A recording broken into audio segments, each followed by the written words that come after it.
देश में जब भी कोई बड़ा अच्छा काम होता है, कोई अंतर्राष्ट्रीय स्तर का इवेंट होता है जहां भारत की ताकत, उसकी तकनीकी क्षमता और वैश्विक छवि चमकती है, तो कांग्रेस पार्टी को वो बात बिल्कुल हजम नहीं होती।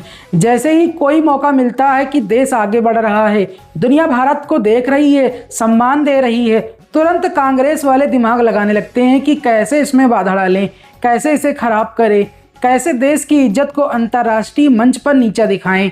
राहुल गांधी खुद तो कभी कुछ नहीं करते, लेकिन उनके इशारे पर युवा कांग्रेस के लड़के लड़कियां तैयार हो जाते हैं, चाहे वो संसद में हो, सड़क पर हो, या अब जैसे भारत मंडपम में चल रहे high profile AI impact summit में।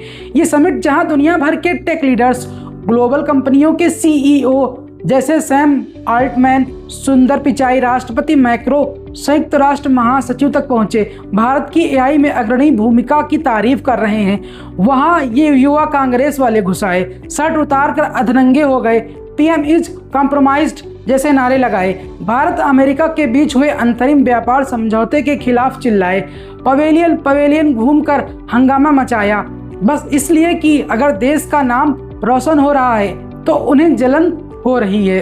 राजनीतिक स्वार्थ में देश की अस्मिता को दांव पर लगाने से भी नहीं चूकते।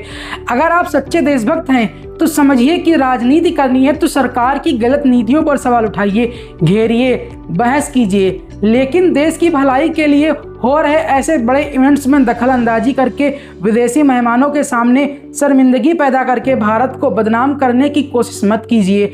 ये काम देश से प्यार करने वालों का नहीं, बल्कि सिर्फ नफरत और जलन से भरे लोगों का होता है, जो देख नहीं पाते कि भारत अब दुनिया के मैप पर अलग चमक रहा है। इस घटना के दौरान दिल्ली पुलिस ने तुरंत एक्शन लिया और कई प्रदर्शनकारियों को हिरासत में ले लिया गया।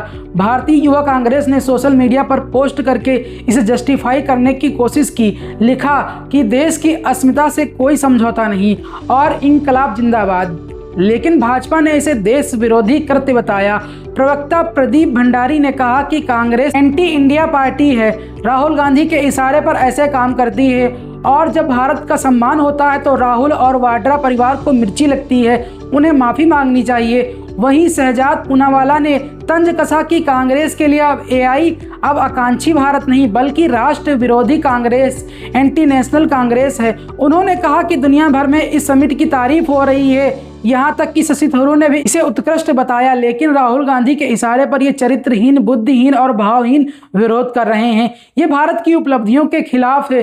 कुल मिलाकर ये प्रदर्शन राजनीतिक विरोध से ज्यादा देश की इंटरनेशनल इमेज को खराब करने वाला कदम लगता है। और ऐसे में सवाल उठता है कि क्या कांग्रेस को अब भी सिर्फ मोदी विरोध ही सूझता है, चाहे देश कितना भी आगे क्यों ना बढ़ रहा हो? आपको क्या लगता है? कमेंट में जरूर बताएं।